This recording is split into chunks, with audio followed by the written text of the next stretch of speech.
Hello and welcome to a new video on my channel. I'm Adam and today I'm going to be ranking every single mammal related beast from Beast Quest from my least favourite to favourite. Now, with this list, I have a total of 43 books here where I made the ordering for them probably around a month ago. Or, I don't know when actually, it was just shortly after my last beast ranking video. But so this opinion might have changed a bit, but I didn't change it now. For the simple reason, I A, forgot, and B, couldn't be bothered. Yeah, so we got 43 books here.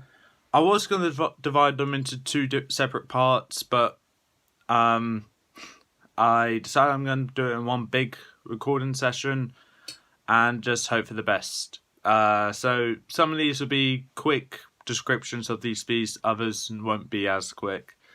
But yeah, with that being said, let's get into this. Please bear in mind this is my opinion, so if your opinion is different, please leave in the comments below which mammal related beast is your favourite. And with that, let's get into this.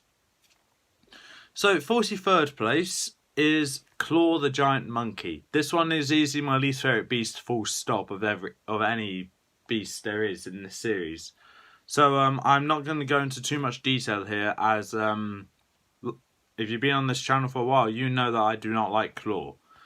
And that's because he's just a simple giant monkey with nothing else special to add on to him. Same can be said for 42nd place being Tychron the Jungle Master. Nothing special about him, and there's nothing else I can really say about him apart from the design is better than Claw, but that's it. 41st place we have Ursus the Clawed Roar. It's just a giant bear, and unfortunately this is the worst part of series 9. But other than that, Ursus is just a rather boring beast in my opinion. Up next is Kratos and Kildor at 40th place, the Two-Headed Demon. This one I was a bit skeptical on adding, but considering it's mostly an animal, I was like, yeah, might as well. I've also added some the centaurs there, and other beasts which are mostly animal compared to human, let's say. So with that, Kratos and Kildor's 40th place.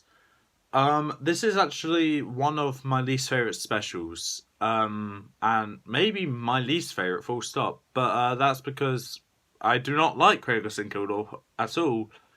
And if there's anything I could really say to try and change that, well,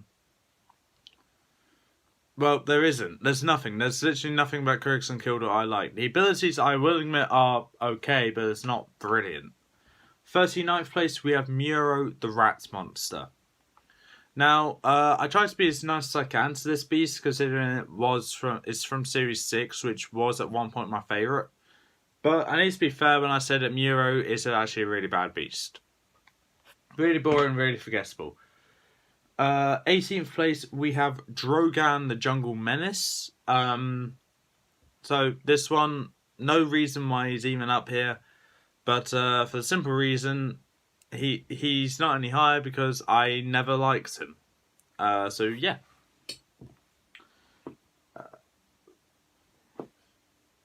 Yeah, okay. 37th place, we have Ronak the Toxic Terror. Now, the reason why Ronak is at this low is because it's an acid-related beast, which I do like, because I like my acid-related beasts. However, this one falls at a slight problem, which is that the acidity on this beast is not as good as others. So this one is just barely able to destroy vegetation, whilst we have others which could dissolve rock and skin and flesh. So a bit of a disappointment. 36th place, we have Torgor the Minotaur. Now, I've been as nice as I can to this beast, but this is at the last beast before it gets to the ones which actually look interesting on the design. Nothing really much to say about Torgor because, well, it's not really that good. Oh god, where was I? 39, 38, 37, 36. 35th place is Canis the Shadow Hound. I don't really know what I can say about Canis apart from he's my favourite Series 16 and he's this slow. There you are, that's all I can really say. Up next we have 35th place, I believe. 34th place we have Bloodboar the Buried Doom. Now, this one I was going to have very low, but I decided I need to give a break to it because it's actually an alright beast, but it's still one of the low points of Series 8. Being a not very interesting beast and overshadowed by the rest of the series. 33rd place, we have Wrathcore the Stampeding Brute. With this one, I don't really know what I can say about this that's really positive, apart from its ability is kind of cool, but that's it. 32nd place, we have Luna the Moonwolf. Now, I've been kind of generous to this one because I do like my wolves. But I also put this up this high because, well, it's better than the others in my opinion, simply because of the design. But also, some of its abilities are actually quite good as well. So this might be a bit of bias for the fact I like wolves, but this is the highest I could actually put it.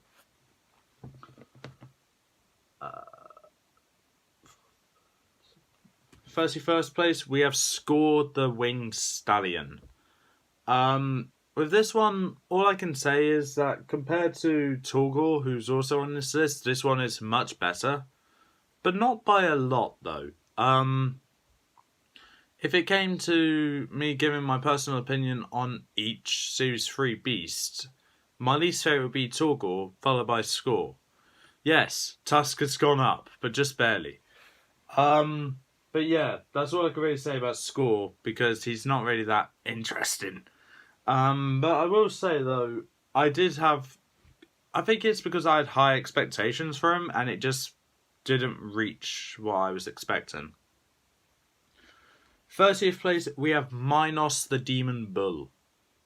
What I can say about this is simply it's Wrathcore but better. And when I say that, I mean that its design looks a lot better. Its abilities are okay, roughly around the same as Wrathcore. And simply, I prefer a bull with I was going to say 2 horns, but this one actually has 5. 2 on its nose, 2 on the side of its head, and 1 right there. Compared to Wrathcore, who only has 4, so he wins. Please excuse this brief intermission of a drink. Okay, 29th place, we have Equinus the Spirit Horse. The first centaur on this list. And the first centaur on this list, and also the most disappointing of them all. Now, here's a little explanation for why Equinus is here. Because compared to the other centaurs, it doesn't have as better abilities, or in Tags' case, it's not as memorable. Something else to say about Equinus, whilst this is on the top half of my favourite beast from Series 4, it's actually not that great. It's only in the top half because it is, after all, Centaur. However, compared to the other beasts of Series 4, which I prefer more than this one, it's just not that good. But I will say, though, I'm looking forward to using it in the tournament, because hopefully it'll do better than it did last time.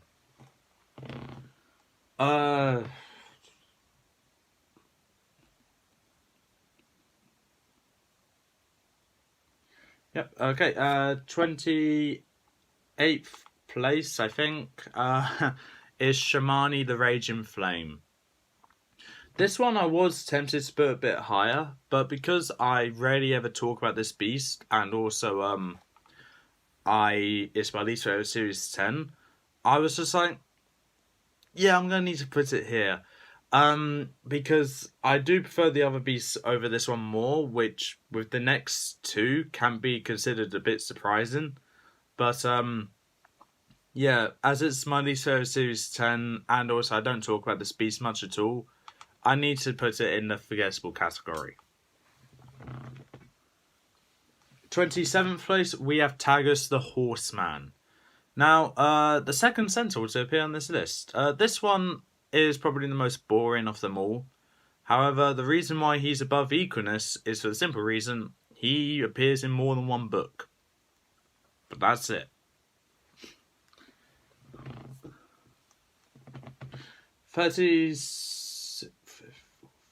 Yeah. 36th place, we have, honestly, kind of surprising it's even up this high, Tusk the Mighty Mammoth. Now, the reason why this is up this high is because it made it to round 3 of Battle of the Beasts in the old generation, which I need to give it credit for, but I don't want to. Its ability with the poisonous tusks, I need to give also credit for, which is quite good. Not as good as the other mammoth, though. And also, I think I may have treated this beast a bit too harshly. I choked trying to say that. Yeah, this beast, I think if I give it another chance, would be an alright beast. But considering I have a reputation on my channel where I despise this beast, it's in the middle of the list because I can't change my opinion. Whilst it can change, I don't have control whether I start liking this beast or not. But yeah, it's in the middle, near the middle of the list, so that might be a hint to the fact that Tusk might be a better beast. 34th place, we have Targro the Arctic Menace. Now, with this beast, I wanted to have it higher, but I couldn't for the very simple reason, the fact that also, like Shamani, is my least favourite series 13. And also, it's got nothing special to add about it, apart from maybe the scales on its forehead and the long razor-sharp claws, but that's it. 34th place, we have Rykar the Firehound. My favourite is Series 20, and the reason why it's around here is for the very simple reason. Yeah. I don't really know what I could really say about it, apart from it's the best of Series 20 by a long shot, but just an okay finale. And finally, for the last beast of this pile I got here, then I'm going to move on to the pile that's right in front of me. 23rd place is Tauron the Pounding Fury.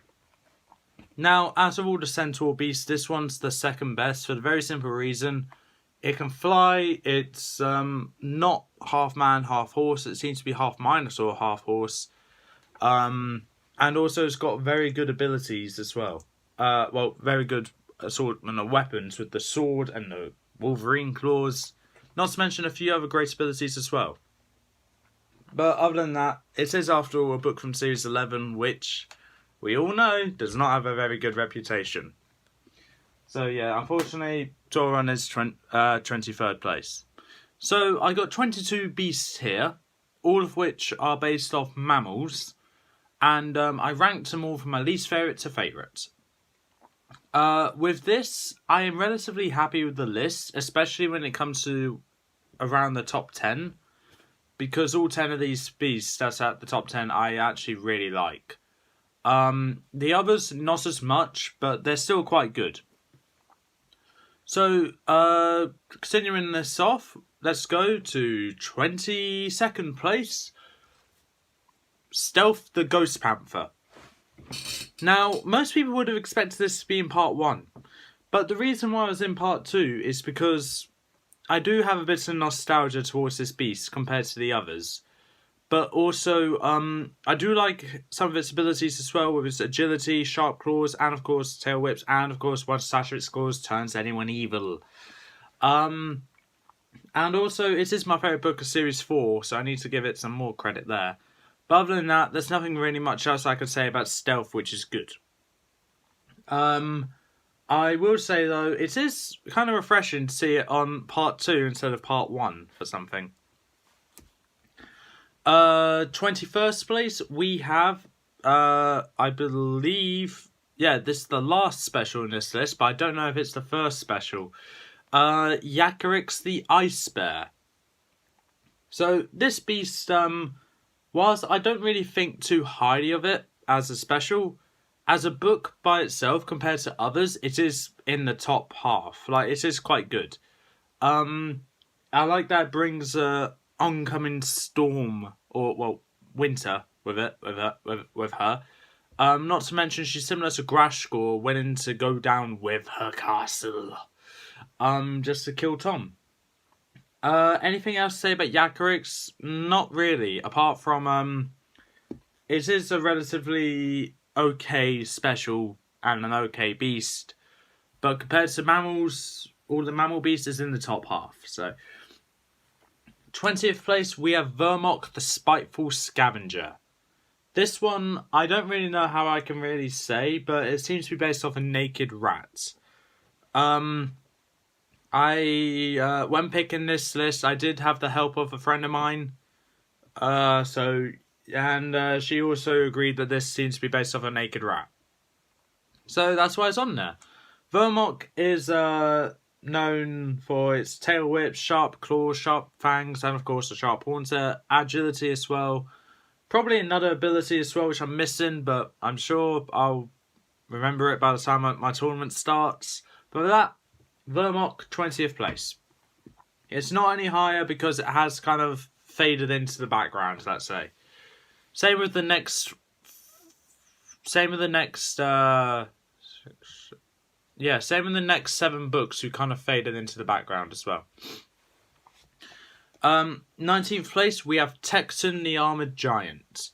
Now, this beast, I've never really been a big fan of, for the simple reason I never really found it interesting. But, realising it is, after all, my 5th favourite of Series 10, just goes to show how good of a Series 10 actually is, with it being 19th place on the Mammal ranking. What I can really say about Texan is that it's the beast that killed Taladon. And also, it kind of started a new era of Beast Quest in a way, where Tom is officially the Master of the Beasts. But for me, it just doesn't do anything that really stands out. It didn't do well in Battle of the Beasts, and I don't really like it as much compared to the rest of the series in Series 10. 18th place, I think. Yep, 18th place, we have Kajin the Beast Catcher. Now, essentially this is a giant wolf. But the reason why I like Kajin is because, well, his title is pretty much catching other beasts. He was trying to catch a Mictus, and then he found Tom, and he was trying to kill Tom. Like Tecton, though, he didn't do well in the tournament. But I like him more than Tecton, though, because he kind of reminds me of a werewolf kind of thing. And I like my monsters, let's say. So, that's why Kajin is even up this high. I do like the fact that Amictus came in to attack Kajin for killing some of her young. But that's not about Kajin. It's not about Amictus, it's about Kajin. But yeah, I do really like Kajin. And if I just wish it was a bit better. That's all I can really say. 17th place, we have Trillion the Three-Headed Lion. Now, what I can say about this was at one point my favourite book of all the Beast Quest.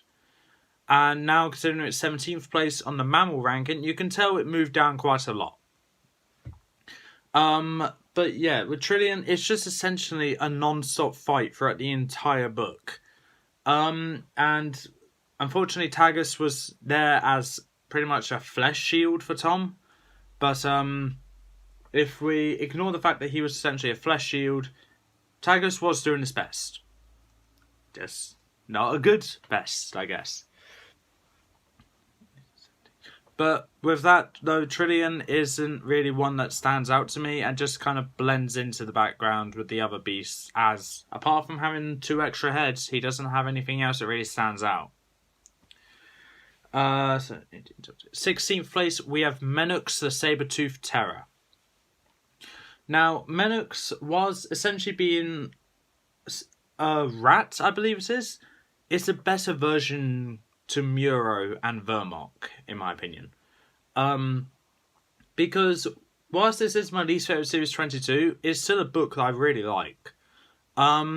Because, well, I like the fact he has his armour, well, Saber-Tooth being made of red steel, sharp claws, the chain going around him as well is a good touch, and of course the tail whip.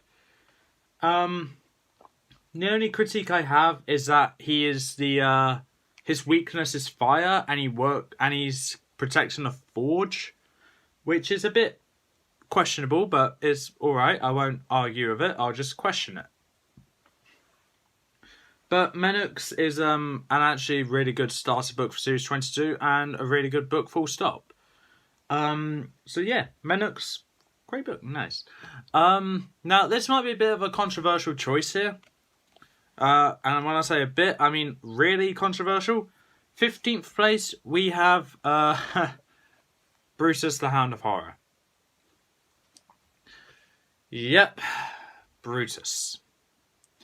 So what I can say about Brutus is that his abilities are really good, and he seems like a worse version of Carnivora, but not so bad of a version. Whilst his weakness, like Menux, is also fire, it's not like he was near fire in the first place. But I do like his abilities in fights especially, and the design is also not that bad. So, need to give Brutus that credit there. Whilst he is from the worst series of Beast Quest to lots of people, I think that actually kind of makes him stand out a bit better as a beast, because the only good beasts from Series 11 are Serpio and Brutus, heck, maybe Tauron. Flamar is a push. Elko and Tarok, they are crap. I say that with the most utmost love for those beasts. But yeah, Brutus is actually a really good beast, and I had to mention it there. 14th place, we have Merca the Ice Horse. Also, might be a bit of a controversial choice, but in my opinion, this is the best beast of Series 12. There's really no competition there. Literally, the only other beast in Series 12 that could possibly give Merca a challenge is Isrilia. But other than that, Vigrash, Kajin, Solak, and Kamar are not that great of a challenge compared to Merca. And Merca was obviously going to be my favourite Series 12, along with other people's favourite Series 12. Now, with a call I had with Lucas the other day, we actually got on the topic about who we think is the strongest beast of each series. Or something along that lines. Lucas knows what I'm talking about, but I'm not going to go into full detail about it just yet, because that's for the next video I do. But yeah, Merca, let's just say, is a topic that we did talk about, and whilst it's weird that he's made of ice but doesn't melt to the fire, we actually find that kind of a good strength for him, as that's something that, well, fire won't kill him then. He's got other things that needs to kill him, that could kill him. Like, I don't know, a giant walking mountain. Oh, wait. Rock did kill Merca. I forgot about that.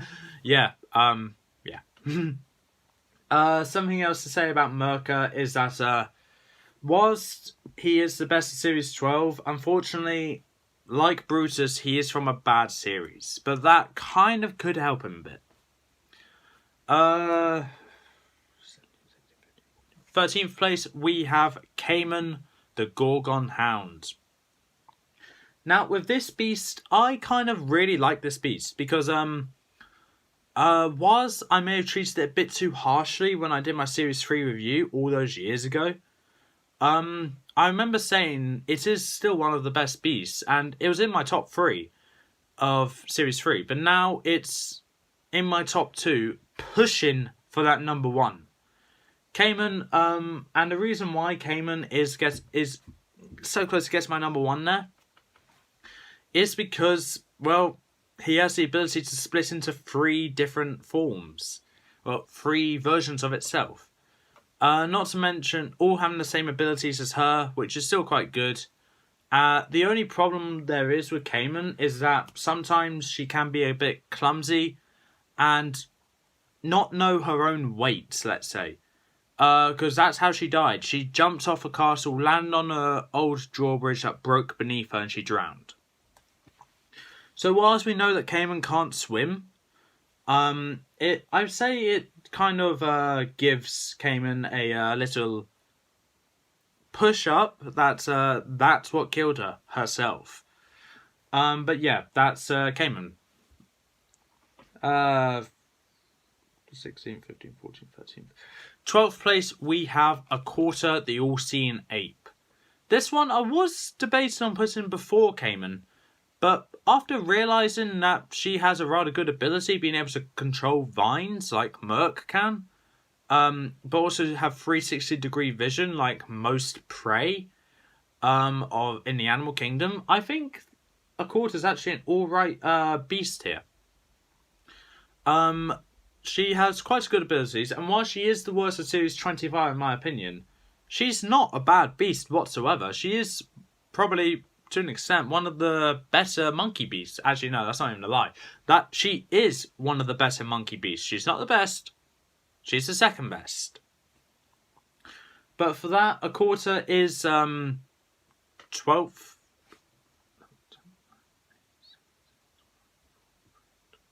Yeah, 12th place. Yeah, so with that, a quarter, 12th place. Not bad. Anything to add on about a quarter that could possibly make her better? Not really.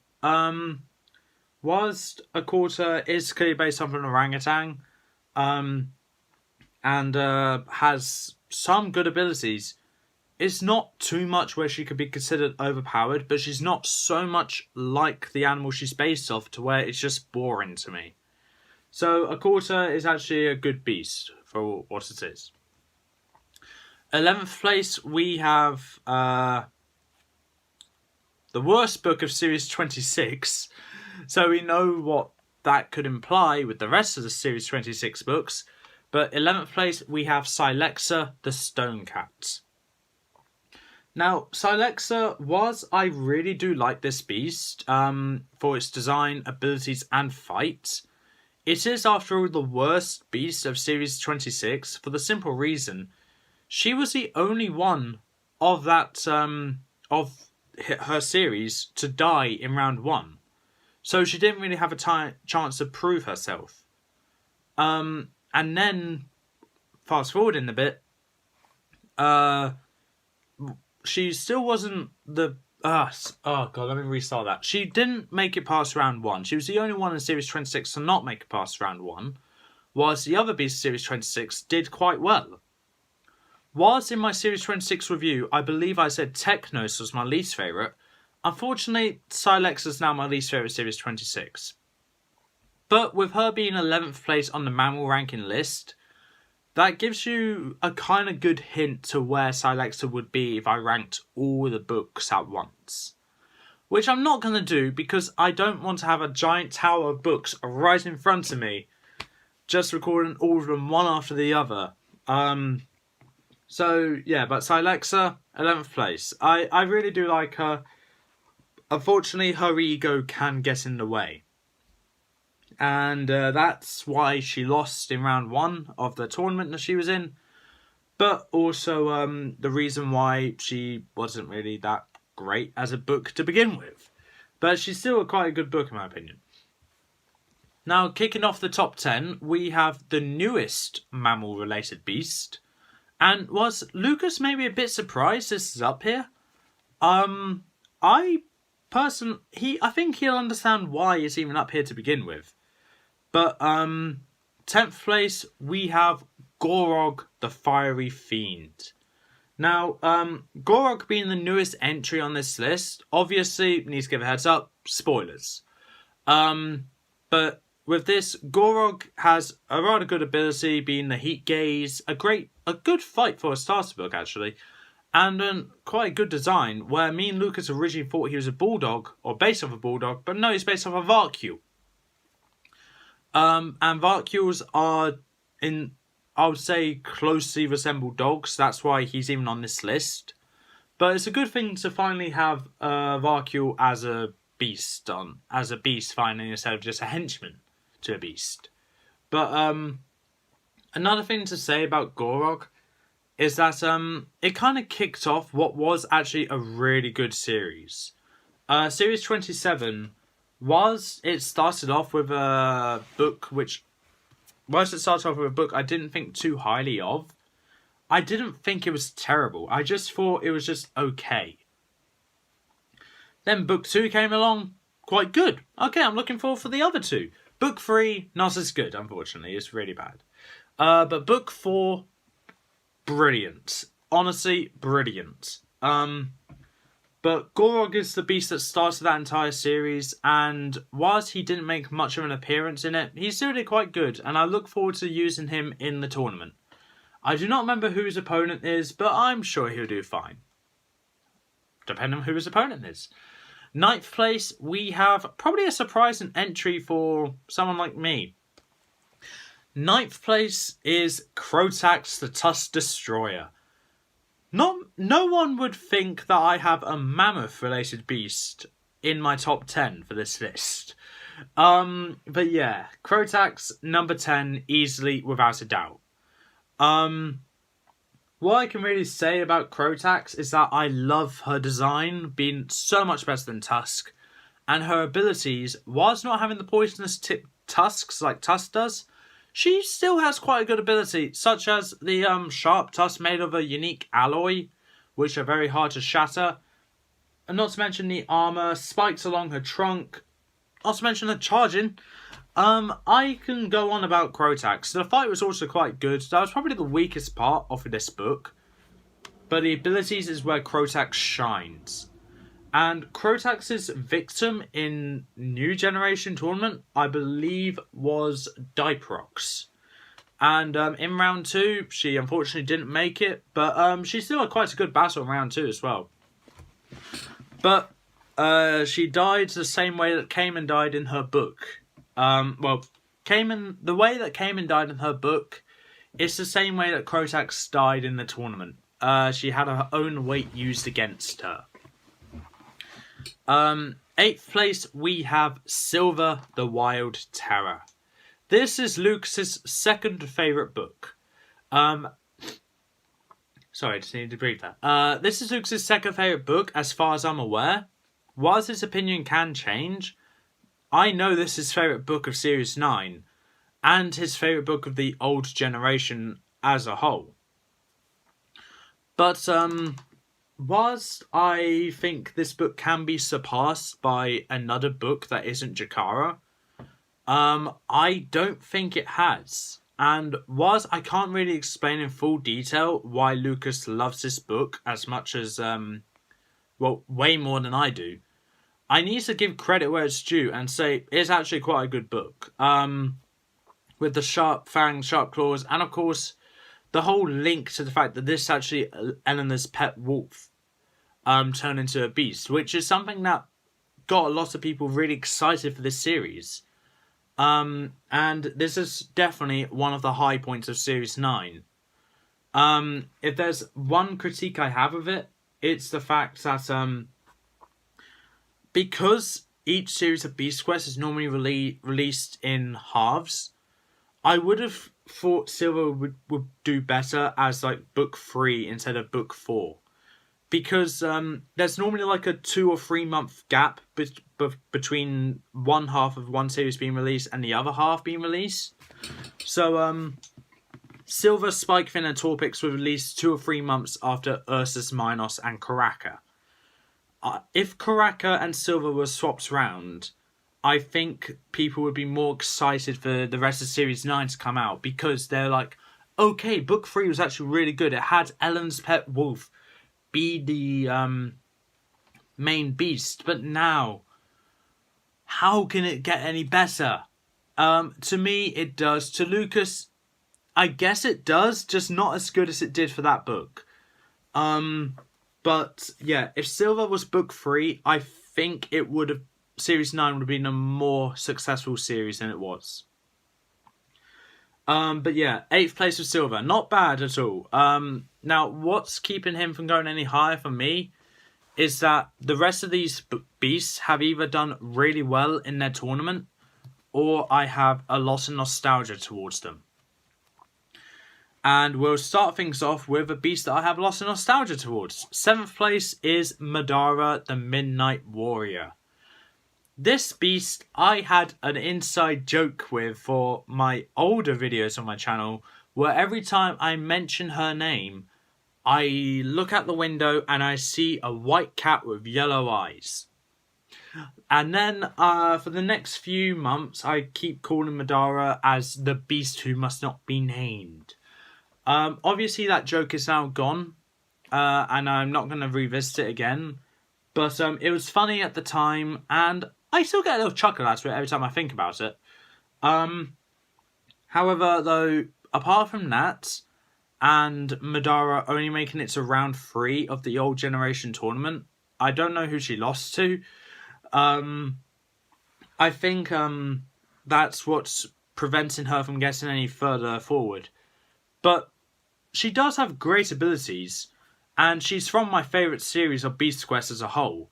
So that is the reason why she's up this high.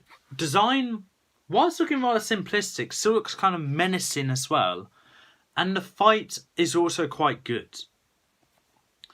But yeah, that's why Madara's 7th place. 6th place, we have another beast which died in round 3 of the OG generation, and that is Koron, Jaws of Death. Now, like with Madara, I refer to Koron as by another name, which is, affectionately I call it, the Walking Death Machine. Koron, to what I can really say about Koron is that his abilities kind of give him the acidity vibe, but also the menacing, terrifying, jaw-dropping, flesh-ripping vibe that I want to see from this beast. Koron is probably one of the best beasts of Series 8, and he is my second favourite of Series 8, only behind Balisk. But with that though, Koron is also, in my opinion, a beast which I think died unfairly in the old generation tournament. Like with Madara, I do not remember who he lost to, but I know I feel like it wasn't a very fair loss. I'm just gonna check who they lost to now, because it's just gonna bug me now. So I know they both died in round 3. Koron killed Targa in round 1.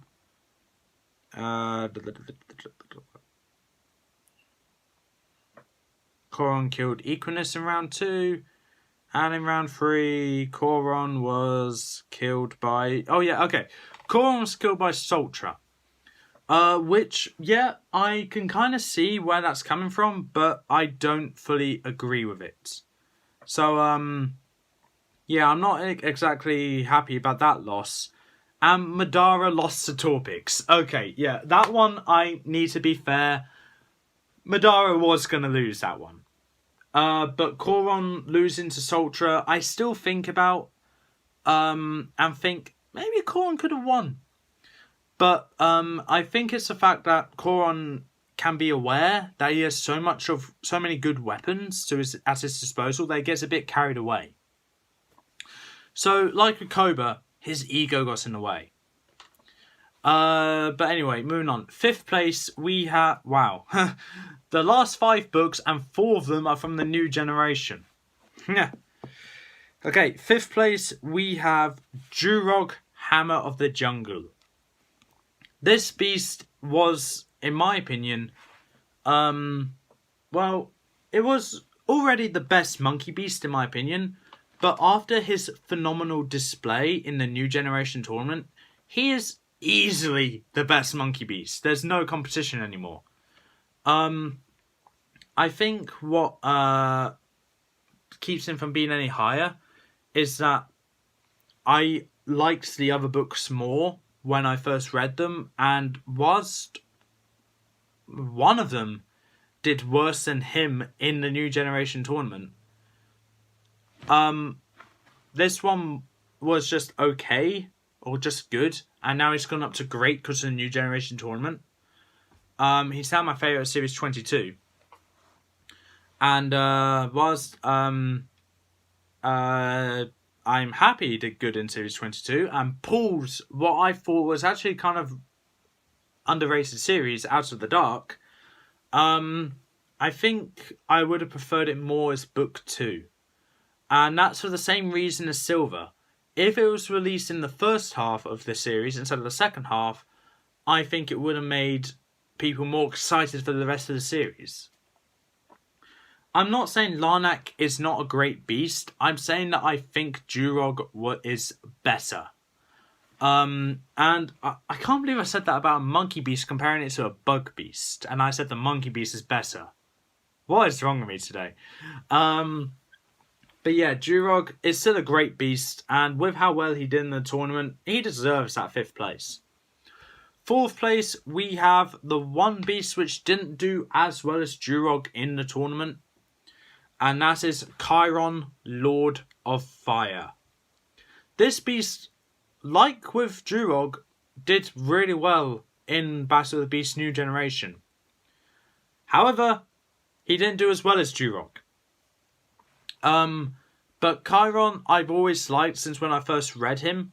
That may be my affinity to centaurs coming in.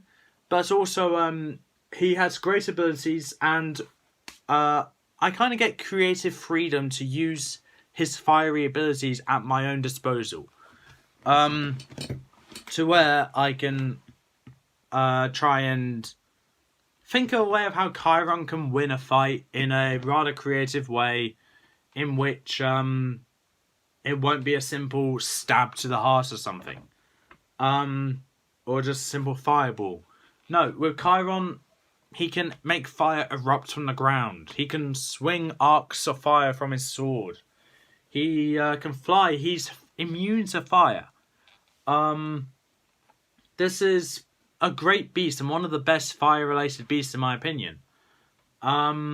However, though, what's keeping Chiron from being any higher is that, like I said, he didn't do very good in the tournament compared to Durog and the other 2 beasts which I have to mention. Well, the other 3 beasts I have to mention.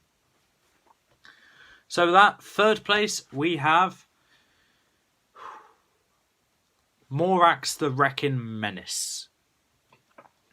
Now with Morax here, I originally thought he was going to be a beast which is going to be hard to beat in the tournament, and I was right. He is like a Terminator. He's really hard to kill. However, I think the reason why he's 3rd place compared to the other 2 is that I simply have nostalgia to one, and the other did better than him. So that kind of gives away what the other 2 are. So, but Morax was a force to be reckoned with in his book, in his series, and in the New Generation tournament. There was really no stopping Morax here. If there was one thing I need to say about Morax I would probably improve, I would say probably either give his claws some acidity to it, like his tongue is poisonous. So maybe then he could be more of a terrifying beast, because you need to be careful with his claws as well as his tongue. But when he's curled up into a ball, he is immune to fire, and of course heat resistant, and he can burrow underground and keep going in the ball. He can be classed as agile in that ball form as well. He is essentially, in one word, a tank. And like with normal tanks, they are hard to defeat or blow up, let's say. So I think Morax deserves the 3rd place spot here. The reason why the other 2 are above him is because I have nostalgia to one, And, well, you already saw the cover. This one's the runner-up. Second place is Lycaxa, Hunter of the Peaks. This beast was a beast that I did not think was going to do well in Battle of the Beasts. But then he surprised me. I was like, okay, with his abilities, he will at least make it to round 2. Or maybe round 3. No, he made it to the finals. This beast was my favourite to win for the entire series. And whilst my favourite to win normally dies in round 3, I was just like, okay, I want him to win, but I don't think he is going to. Whilst I was right with the fact I don't think he's going to win, I didn't think in a million years that he'll make it to second place. So, whilst he was the runner-up, he is a very worthy runner-up. Compared to the other runner-ups I had in my previous tournaments, Creta and Crestor, Lycaxa is my favourite out of those 3. And whilst I'm looking forward to seeing Lycaxa battle again in Battle of the Beasts, all generation, I'm hoping he does well, because I have high expectations for him, considering he already shown that he can do a lot of damage. Now, the reason why he is second place and not first place, because I have so much positive to say about him, well, you can't beat the classics. Carnivore the Winged Scavenger is number 1 and my favourite book of Series 7. Now, I would also argue my second favourite book of the old generation, full stop. But that might change. See, I can't really decide whether I prefer Carnivora more than Torpix or Torpix more than Carnivora. So, after I do eventually make up my mind, Carnivora is either going to be my second favourite beast, full stop, or my third favourite beast, full stop. Carnivora did phenomenal in the old generation tournament, dying in the top 5, losing to Torpix, I believe, and dying alongside Rock, who was killed by Crestor. So, whilst Carnivora went against an opponent that she couldn't win against, or probably couldn't, which was Torpix, she still proved herself to be a very good opponent, being able to take out Noctilla,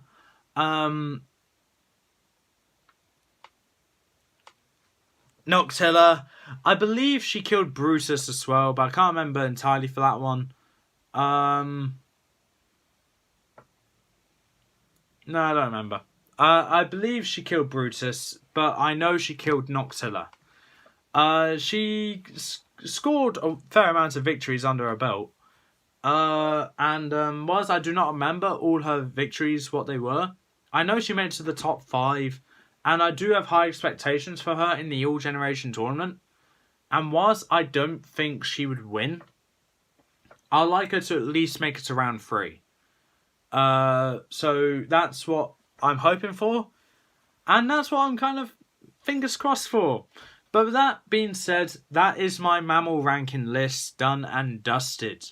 But that being said, that's all for this time. If you like what you saw, leave a like, leave a comment, don't forget to subscribe, press the little notification bell down the corner below, and I'll see you next time.